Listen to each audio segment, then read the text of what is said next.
Good morning, everybody. Sarasota Tim coming to you from, it's still beautiful here in Sarasota, but in a few days it won't be. So listen, update, very important, very short morning chat. As you can imagine, I am in the crosshairs of a major hurricane that is approaching Florida by Wednesday. And everything indicates that there's really nowhere to hide. There's really nowhere that it's not going to affect this region. And, I've said it on other videos, and we'll see. Praise God, maybe we'll see. In 100 years, there hasn't been a direct hit of a hurricane in Sarasota.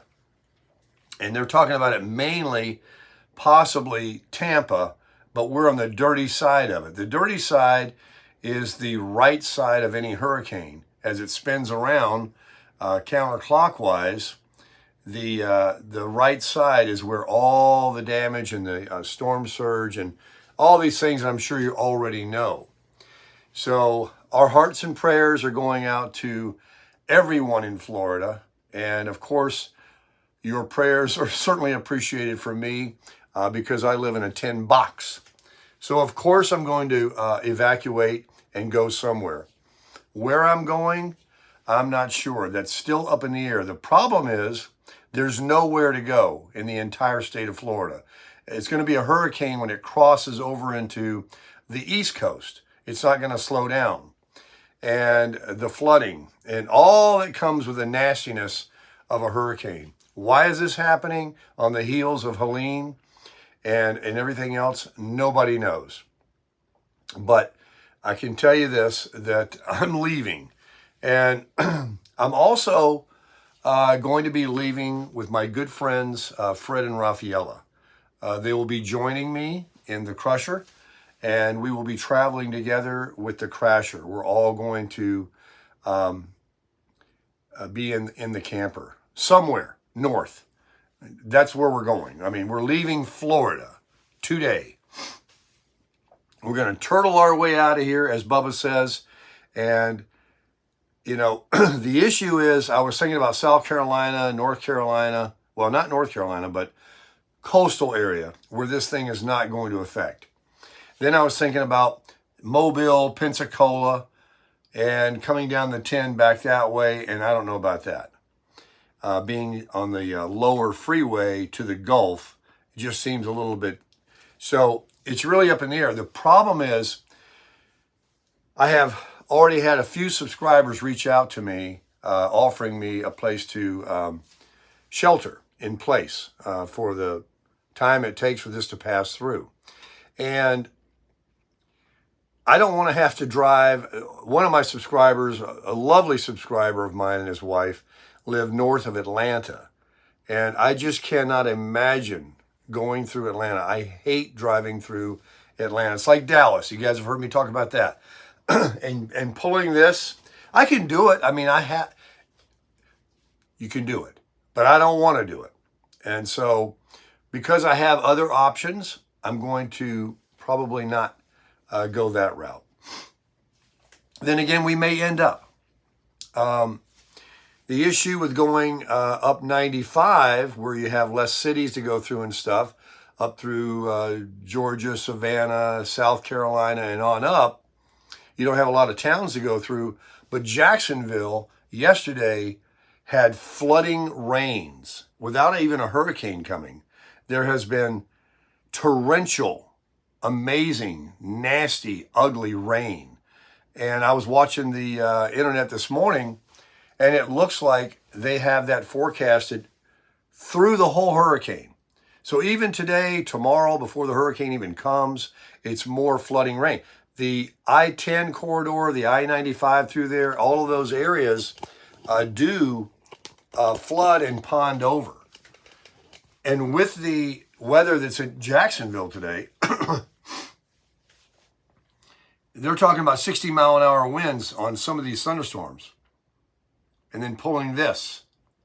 So definitely ask you to pray for us as we trek out of here. Why are Fred and Rafaela going with me and not sheltering in place where they're at? Well, everyone in that neighborhood is leaving. Everyone in Florida is probably leaving. I don't say everyone, but I mean, people aren't out buying water and batteries for this one. This one, people are,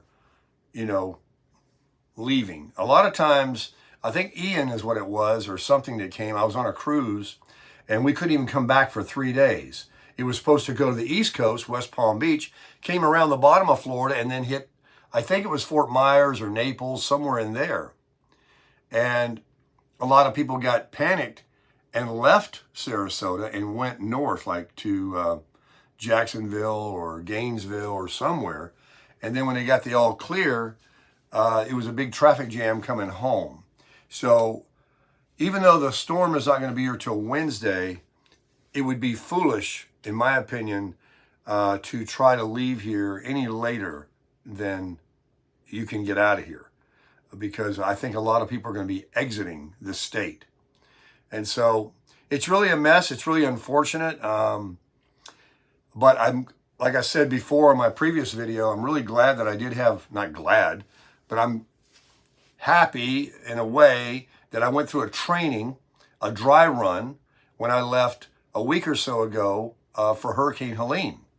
And I went to the East Coast where I was safe, very safe, and stored the car and everything, came back and reset up everything, and got a week of nice weather and enjoying myself back home, only to hear about, and all of a sudden, right, it just went from, it's going to be a big rain event. And actually, I was going to leave anyway. Even if it became just this tropical in nature rain event, it was going to be such flooding that it would be similar to what I went through with Debbie. Remember that? This is my third one. And I mean, I think a lot of people after this one, this could be very devastating, may decide that Florida is not for them. They may not want to rebuild if they get damaged. They may fear these kind of things. It's inconvenient to leave and to board up and to all these things that you have to do to be a resident of the state of Florida. And apparently, the activity in the Gulf now is just as active as the ones that come off Africa that potentially go into the east coast of Florida, up and down. And of course, we know they all come around and go to Houston. They go to Panama City, New Orleans, the one that Helene, that went to the Big Bend up in Appalachia, Cola. And so you don't have to worry about these things out in Nevada and Arizona, do we? But, nowhere is perfect. There's always something, you get snow and all this other stuff. It's just life, folks. It's just life. But it's unfortunate. And I hate to be a little bit of a downer this morning. I got my coffee going. I really do. I just had one cup. It's delicious. It's delicious. In fact, let's get us, let's find out right now together. I already had the high dollar, what do you call it? What's it called? The whipped creamer, heavy whipping cream. And one of you said in the comments that it's actually better, the organic and the name brand, than the like Walmart or Target brand. This is a Target brand here. Let's do this with one hand. There we go. I got it. I don't spill it. So, no, I'm not going to make breakfast this morning because I got to pick them up and pull the slides in. And I've already done all the other things that I must do. And let me tell you, it really isn't that tough. It really isn't. Praise God. All right, here we go. I can tell right away that wasn't as thick as the name brand with the heavy whipping cream. That's this one right here that I bought. Oh yeah, it was organic. So $5 for that little baby. This whole thing was $5. We have food. We'll be seeking an RV park, a campground, somewhere up north or wherever we go.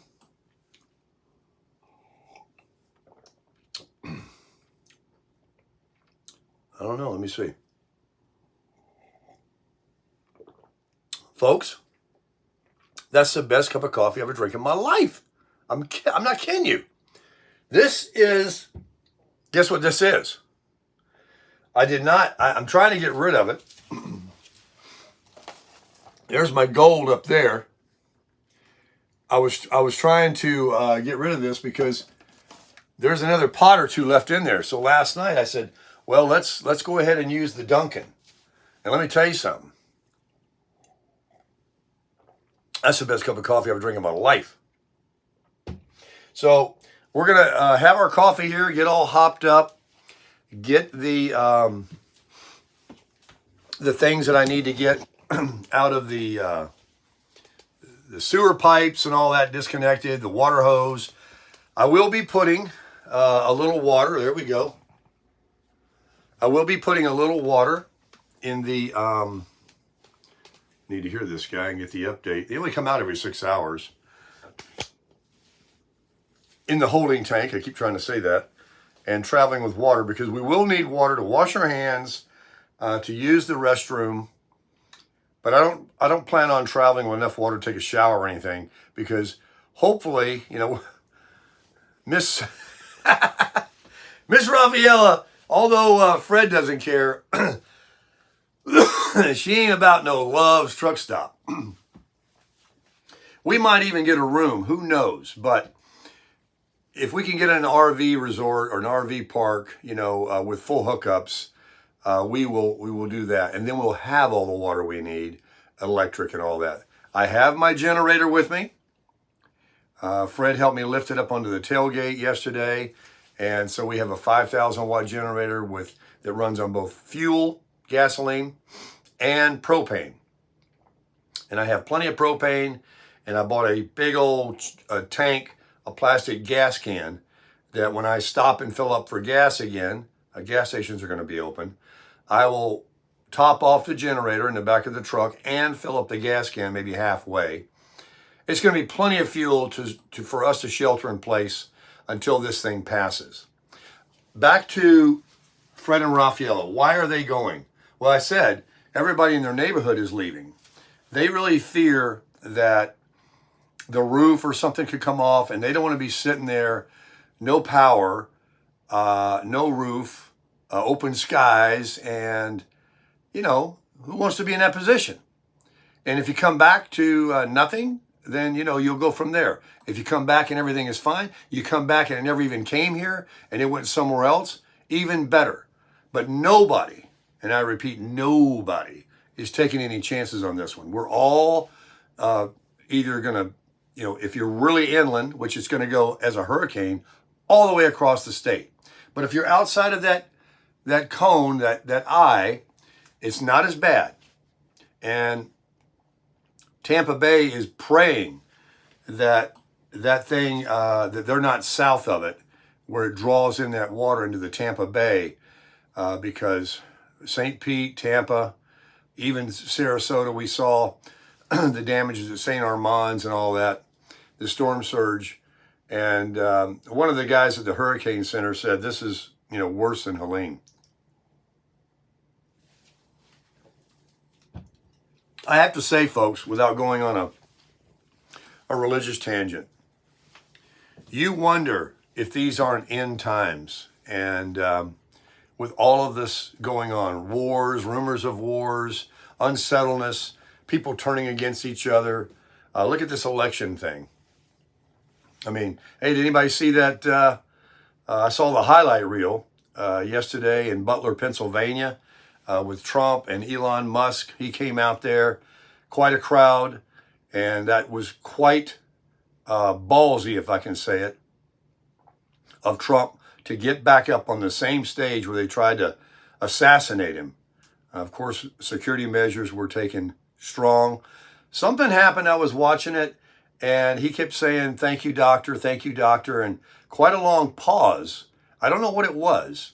I think a woman maybe had fatigue and fainted, or I don't know if it was some other kind of an issue that happened there that wasn't really a disturbance. Everybody behind him looked calm and fine, but something, definitely happened. But people were there for a couple of days lining up. It was a 5-hour or something thing long I saw on YouTube. And I got to the end there where Elon came out, and then Trump, and then, of course, Vice President Vance. And how about Vance? Okay, we can see a stark difference between the candidates. We can see the experience of one and no experience of another. We can see how one has been nominated and elected and voted for to run, and we can see another one was just put there. And we can see the differences in two vice presidents too. That one has a very, very strong potential of being what America seems to want on the next time around, is a diplomatic, someone that can reach across the aisle, someone that has patience and calm and speaks in a way and yet has the values that those that are voting for Donald Trump and that feel like they're true Americans want.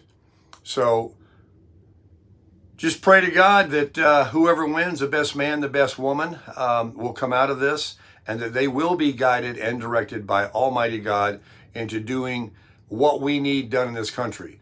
Now, are we like, so many of these other countries where we're living in rubble and bombs are coming in and we're fearful of our lives and terrorist attacks are happening every day? No. Will that ever happen? Probably as we get towards the end times, because things are going to be coming down. But that may not be in our lifetimes or your children's lifetimes. We don't know. But we are going in the wrong direction, in my opinion. While some people have enjoyed, great increases in their wealth, a lot of it is unrealized.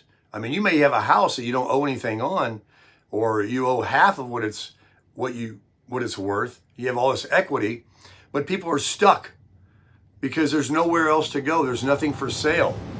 And there is, let me move out of that air conditioning because I don't have my mic. As you can see, what is this? This has got to go underneath here. And I'm preparing to bring the slide in, so this has to go up. This is what came from the factory. My memory foam and all that has made it too high to get under here. But what I was saying is we are definitely needing some changes. As I mentioned in a video before, there is not a ton of selection out there and affordability for people to have shelter, food, and gas. It's absolutely ridiculous. Anyone that says things and prices are fine, it's normal and all that, it would be if everybody was making 150 grand a year. But when the average income is $35,000 or $59,000 per household, gross income, that's hardly enough to live with self-esteem, like people that have more money than they'll ever spend in 10 lifetimes, to have a car, a home, take your kids to Disney World. I'm talking about younger people, raising families, your children, your grandchildren. That's why we need to vote for them. Don't vote for you. Don't vote because you're against someone because you don't like the way he combs his hair. Don't vote for someone just because she's her gender is a way that you want. Vote for, and this is what they said last night. I caught the highlight reel. When Musk came out, he had one takeaway, one message, and I echo it. And it's almost a little late, is to register to vote. If you know anybody, people you don't know, he said become a nuisance. Tell people to you can go right online and do it. You can just do it online. Even though there's 13 states that say you don't even need voter ID. But you got to be registered. I don't know how they check you. I don't know how that works. That's stupid. You got to have ID to buy antihistamine drugs, but you don't have to have an ID in California to vote. I mean, it's the silliest thing I ever heard in my life. That's why I say we need change, folks. We can't have people that can't live in a state because it's so bass-ackwards that they got to move to another state and lose that beautiful weather and all that scenery and the ocean and all that because of cost of living and asinine laws. Craziness. So register to vote. And then Elon Musk said this. That's step one. Then you gotta vote. make sure you do go vote. You know, people act like that's the biggest and hardest thing in the world, to go register online, but they can sit there and post all day on TikTok and Facebook and YouTube and all these other things, but they can't register to vote. You know, I was surprised to learn that a lot of gun owners don't vote. And a lot of evangelicals do not vote. I don't know how much truth there is to it, but I heard that. That was very alarming. So, like Elon said, and he says, I'm going to repeat it because I want you to hear me. Register to vote and then vote. And if you are registered to vote, don't come up with all this business and I'm voting for either one. Vote for one of them. Vote for the right one, hopefully, but vote. Or, like I said the other day, if you don't register and you don't vote, and apparently quite a few people in our country don't, then guess what? You zip it. You don't say anything from now the hell on, because you got no right. You say, like Elon said yesterday, I don't think my vote counts. Well, he pointed out very, very logically that this could be a very tight race. It could be a difference of 500 or 1,000 votes. So don't say your vote don't count. Be first in line. Get out there, register today, vote, and vote for whoever you want. But just vote, folks. And hopefully the United States of America, come next year, January, will be a new administration. It's either going to be Miss Harris or it's going to be Mr. Trump. It's not going to be Biden again. So whatever your mind is telling you, whatever God's telling you, whatever your values are, listen, I know what I'm doing, and millions of others know what they're doing, and you know what you're doing. I can't sit here on a soapbox and say, I know it all. I'm right.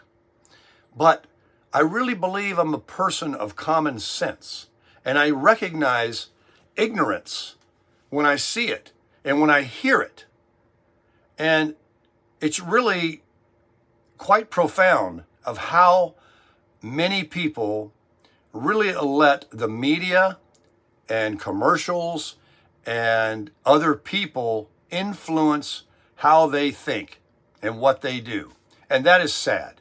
You were given a brain, and your brain and your mind is not a garbage can. And if you let it come in and fill it up with rumors and gossip and lies and deceit and all that, I say just ignore it all. Ignore it all. Seek inside your heart. Ask for guidance and direction from the one that can help you. Don't ask your neighbor, your relative, your friend. They may be giving you good advice, they may not. You need to think on yourself. You need to think on your own. And think about the young people, even if you don't have children. Think about others and their grandchildren.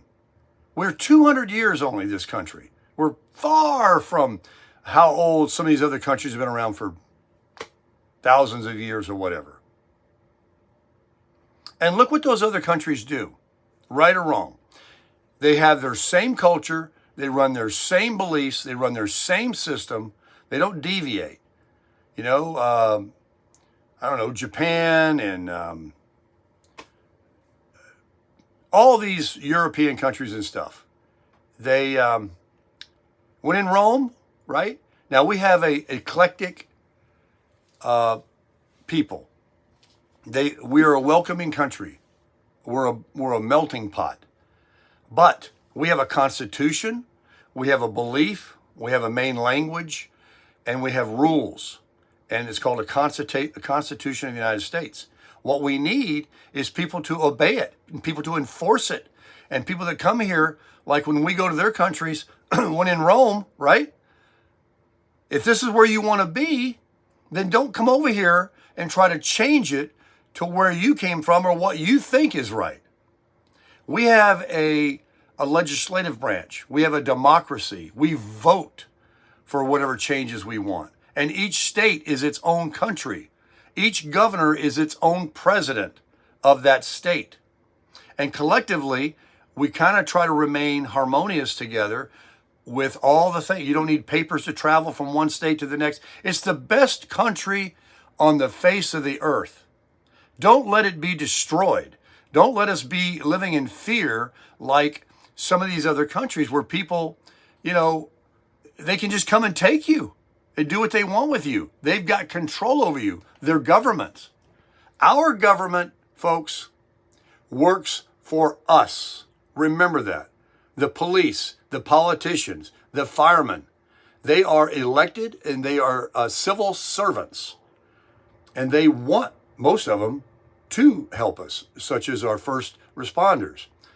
But these government people are being influenced by other countries, other things, pallets of cash. Corruption is rampant. And that's why they want Trump out of the way. He has exposed them. He is like the guy that told how the magician pulls the rabbit out of the hat. They don't like that he's telling what they're doing. They don't like it. People don't like God. People don't like people that want to be American and keep this country the way it was growing up. Just remember how cool it was. I was class of 77. It's not unrecognizable. I still have memories. I can still go places, but there's a lot of changes. I mean, it's half unrecognizable. And that's just sad. I know you can't stop progress and technology and all of these things. I get it. And it's good for us. But it was also known when it came out that it could be very bad. It could be used for very bad. Just like nuclear bombs and all that other stuff. Yeah, it's a great deterrent. But it can also, in the wrong hands, wipe us all out. You got to pray to God, folks, that you do the right thing. That he controls this election and doesn't let any shenanigans happen. The last one, there's debate about shenanigans or not shenanigans. Half the people have been told that's a bunch of horse manure. Other people are like, oh, it was definitely, corruption there. And so everybody's divided. Everybody's being, they got us so confused and so biting each other and disagreement that we've lost our focus. That's what it is. Meanwhile, when we're running around arguing with one another and have lost our focus, what are they doing? What are they doing? I'll tell you what they're doing. They're stealing us blind. They're changing things in the middle of the night in the government and voting on things and putting off things that they need to vote on forever and never do anything. There's things that people can be doing that are in office now that say they're going to do that have had 4 years almost, 3.5 years, and haven't done any of it. There's people that say what they were going to do if they ever got elected, and now they're saying they'll never do that, that they're for the other way now. Just to garner power, control. So beware, folks. Don't be so gullible to believe either one on certain things. Anybody. You can't trust hardly anybody today. Everybody will sell you out. It's crazy. What a world. What a life. Crush it.